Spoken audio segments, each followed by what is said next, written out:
सारी इलीगल कार्रवाई अथॉरिटियों के माध्यम से, चाहे इसमें पुलिस विभाग हो, चाहे पीडब्ल्यूडी हो, डीडीए हो, चाहे एमसीडी विभाग हो, ये सारे के सारे इन ऑर्डरों को, इन कानूनी प्रक्रिया को दरकिनार करके रेहड़ी पटरी वालों को उजाड़ने में लग गए। जो मुख्यमंत्री है रेखा गुप्ता जी और दिल्ली की सरकार पूरी तरीके से इनको बर्बाद करना चाहती है और इस तरीके से दिखाई देता है सारे अधिकार छीनना चाहती है, जबकि ये प्रधानमंत्री जी कहते पकौड़े बेच के काम चला लो, ये पकौड़े ही बेचते हैं।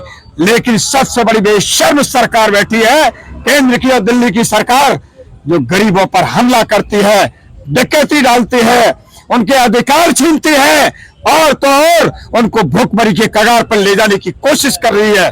जो स्ट्रीट वेंडर एक्ट है जिसमें ये लिखा गया है कि अगर आप उनको हटाओगे तो आप नोटिस दोगे, नोटिस देने के साथ साथ बताओगे कि आपको यहाँ नहीं यहाँ लगाने दिया जाएगा, वो भी नहीं करते हो आप हमारा सामान तक नहीं उठाने देते हो, अचानक से गाड़ियों में भर के लेके चले जाते हो, ये तो डकैती हो गई। यहाँ पे आज इसलिए हम सब इकट्ठे हुए हैं कि दिल्ली में जो सीएम है दिल्ली की रेखा गुप्ता जी, उनकी तरफ से एक आह्वान किया गया था कि दिल्ली में एक स्वच्छ अभियान चलाया जाएगा और स्वच्छ अभियान के माध्यम से दिल्ली को बहुत स्वच्छ और साफ रखा जाएगा। लेकिन स्वच्छ अभियान के नाम पर हमने देखा है तमाम दिल्ली के अंदर जितनी भी मार्केटें हैं, रेहड़ी पटरी वाला है, उनको उजाड़ने की प्रक्रिया बहुत तेजी से चालू कर दी गई है। कोई भी किसी भी तरह का कानून को मानने के लिए राजी नहीं है। अगर कोई कोर्ट, सुप्रीम कोर्ट तक के, हाई कोर्ट तक के भी ऑर्डर है तो उनको भी नजरअंदाज किया जा रहा है और पटरी वालों का सामान बिल्कुल वहीं पे बुलडोजर से, कभी ट्रक से ध्वस्त किया जा रहा है। और इन्हीं सभी मुद्दों को लेके तमाम जो नेशनल हॉकर फेडरेशन के साथी हैं, वो सब आज हम एलजी हाउस पे इकट्ठे हुए हैं और एलजी साहब तक अपनी बात पहुंचाने के लिए आए हैं। यहाँ से हमारा एक डेलीगेशन सीएम रेखा गुप्ता जी के पास भी जाएगा, जो हमने एक मांग पत्र बनाया है और इसमें तमाम वो कानूनी मांगे हैं हमारी, जिसमें हम चाहते हैं कि हमारे जो रेहड़ी पटरी वाले हैं उनको सम्मानपूर्ण दिल्ली के अंदर कार्य करने दिया जाए। क्या मांगे हैं वो, अगर 2-3 आप शॉर्ट में बता पाए कि ये मांगे हैं जो आप लोग चाहते हैं? जी, शॉर्ट में मैं आपको बताऊं, जो कानून भी कह रहा है और दिल्ली की रूल स्कीम ने भी ये बात स्पष्ट करी है, दिल्ली सरकार ने जो रूल स्कीम बनाई थी कि जितने भी समस्त दिल्ली के रेहड़ी पटरी वाले हैं उनको आइडेंटिफाई किया जाए, उनका सर्वेक्षण करने के बाद उनको सर्टिफिकेट ऑफ वेंडिंग दिया जाए और जहां कहीं भी अगर ट्रैफिक का इशू आता है तो वहां से उनको नियरेस्ट वेंडिंग जोन के अंदर शिफ्ट किया जाए। लेकिन इन सभी कानूनी प्रक्रिया को दरकिनार करके सारी इलीगल कार्रवाई अथॉरिटियों के माध्यम से, चाहे इसमें पुलिस विभाग हो, चाहे पीडब्ल्यूडी हो, डीडीए हो, चाहे एमसीडी विभाग हो, ये सारे के सारे इन ऑर्डरों को, इन कानूनी प्रक्रिया को दरकिनार करके रेहड़ी पटरी वालों को उजाड़ने में लग गए। देश के प्रधानमंत्री जो हैं वो स्वनिधि योजना आप लोगों को दे रहे हैं, आप लोगों को लोन दे रहे हैं ताकि अपना रोटी रोजगार चला पाए, एक इज्जत की जिंदगी जी पाए, तमाम चीजें आप लोगों से मिलते भी हैं। वीडियो कॉन्फ्रेंस करी थी स्टेडियम के अंदर, सब रेहड़ी पटरी वालों से मुलाकात करी थी, उसके बाद भी आप लोग कह रहे हैं कि रेखा गुप्ता ने या रेखा गुप्ता के कहने पे ये तमाम अथॉरिटियां आप लोगों को परेशान कर रही है, ये है? देखिए, अपना नाम बता दीजिए। मैं अनिल बख्शी, राष्ट्रीय सचिव नेशनल हॉकर फेडरेशन। देखिए, मैं पिछले 30 सालों से काम कर रहा हूँ रेहड़ी पटरी वालों के लिए जी। और जैसा माहौल आज की तारीख में है, ऐसा माहौल कभी हमने देखा नहीं है, क्योंकि इंक्रोचमेंट के नाम पे जो हटाया जा रहा है, एमसी मेहता केस में एक 2019 के अंदर 18 के अंदर केस आया था इंक्रोचमेंट के नाम पे, जिसमें सेंट्रल गवर्नमेंट ने और दिल्ली सरकार ने ये कहा था कि जो स्ट्रीट वेंडर एक्ट है उसके तहत स्ट्रीट वेंडर जो है इंक्रोचमेंट के अंदर नहीं आता, इंक्रोचमेंट के से बाहर रखा गया है स्ट्रीट वेंडर को। लेकिन बार बार और समय समय पर जब भी इंक्रोचमेंट के नाम पे होता है, वो रेहड़ी पटरी वाले दिखाई देते हैं। रेहड़ी पटरी वाले सुबह आते हैं, शाम को चले जाते हैं, अपना सामान लेके चले जाते हैं। लेकिन आज की डेट में जो दिल्ली नगर निगम कर रही है, वो सीओबी जिनके पास है, सर्टिफिकेट ऑफ वेंडिंग दिया है, उसके भी व्यवसाय को तहस नहस कर दिया जाता है और रेहड़ी पटरी को बिल्कुल बलडोजर से छोड़ दिया जाता है। अभी सरोजिनी नगर का मैटर है, सरोजिनी नगर हो गया, लाजपत नगर हो गया, जनपद हो गया, ये जो मार्केटें हैं ये स्ट्रीट वेंडर की वजह से ही फेमस है। जिस दिन स्ट्रीट वेंडर हट गया वहां से, इस मार्केट में कोई आने वाला नहीं होगा, ये मेरा दावा है। क्योंकि ये कुछ मार्केटें हैं जो कि स्ट्रीट वेंडर की वजह से ये फेमस है।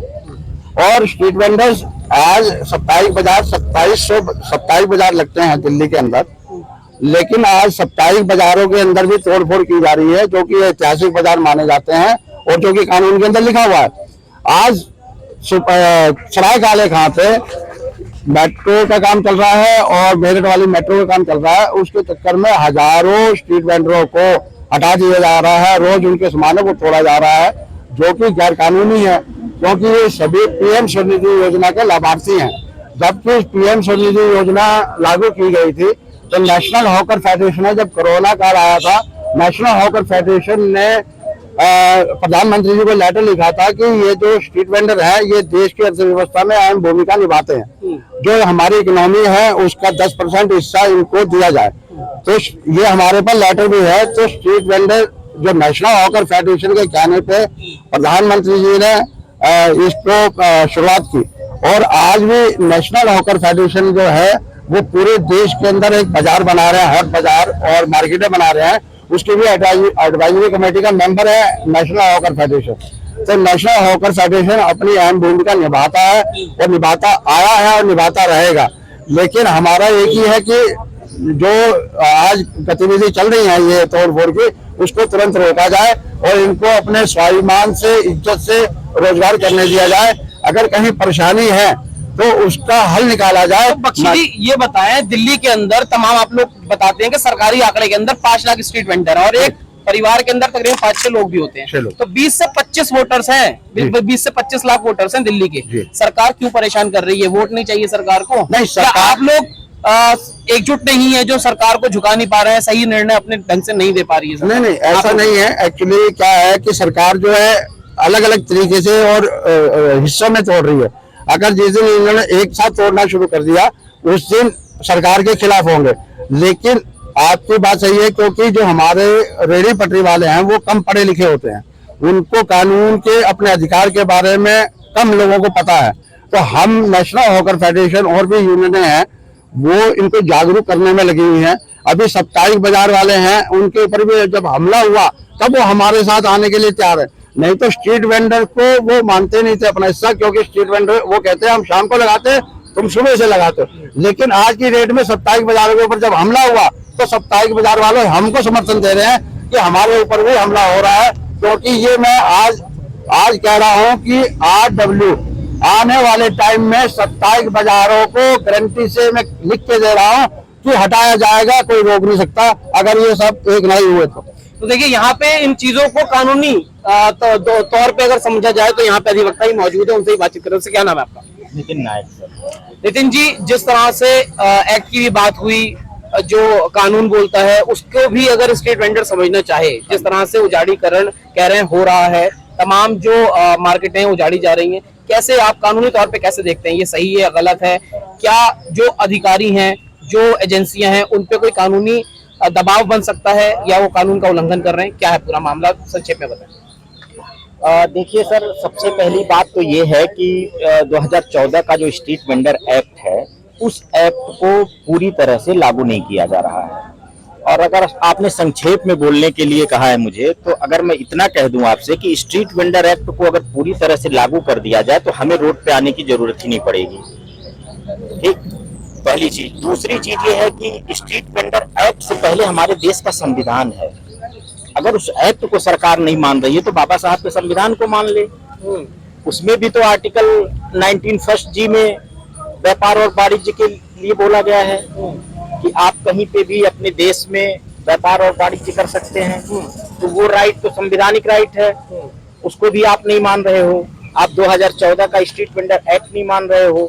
आप कोई भी प्रशासन भेज देते हो, DDA के ऑफिसर्स, MCD के ऑफिसर्स, पुलिस ऑफिशियल्स, सारे जा करके बस एक ऑर्डर पे कि नहीं हमें जी आपको नहीं लगाने देना है। आपके पास बताने के लिए कुछ नहीं है क्यों नहीं लगाने देना है। कम से कम ये तो बताओ। जो स्ट्रीट वेंडर एक्ट है जिसमें ये लिखा गया है कि अगर आप उनको हटाओगे तो आप नोटिस दोगे, नोटिस देने के साथ साथ बताओगे कि आपको यहाँ नहीं यहाँ लगाने दिया जाएगा, वो भी नहीं करते हो। आप हमारा सामान तक नहीं उठाने देते हो, अचानक से गाड़ियों में भर के लेके चले जाते हो। ये तो डकैती हो गई। एजेंसियां डकैती डाल रही हैं। एकदम डकैती डाल रही है, लूट हो रही है, डकैती हो रही है। कोई पान वाला है, कोई सिगरेट वाला है, कोई चाय वाला है, उसके 10,000 20,000 रुपए के सामान है, आप उनको यहाँ तक मौका नहीं दे रहे हो कि अपने सामान समेट लो।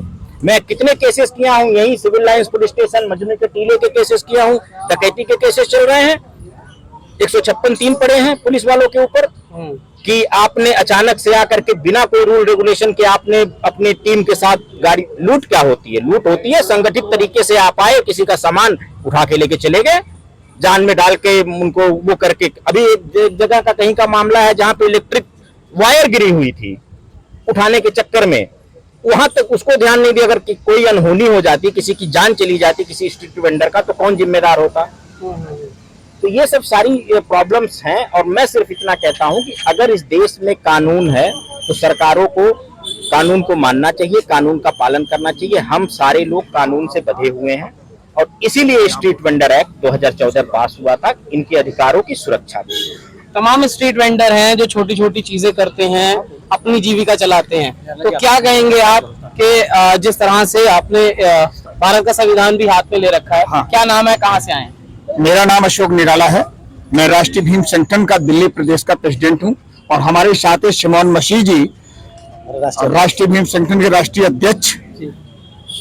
मैं ये कहना चाहता हूं, नेशनल हॉकर्स फेडरेशन के तहत जो कदम उठाया गया है उसका मैं पहले तो धन्यवाद करता हूं कि गरीबों की, मजलूमों की, वंचितों की और उनके अधिकारों को छीनने की जो कोशिश की जा रही है दिल्ली सरकार की, जो मुख्यमंत्री है रेखा गुप्ता जी और दिल्ली की सरकार पूरी तरीके से इनको बर्बाद करना चाहती है और इस तरीके से दिखाई देता है सारे अधिकार छीनना चाहती है।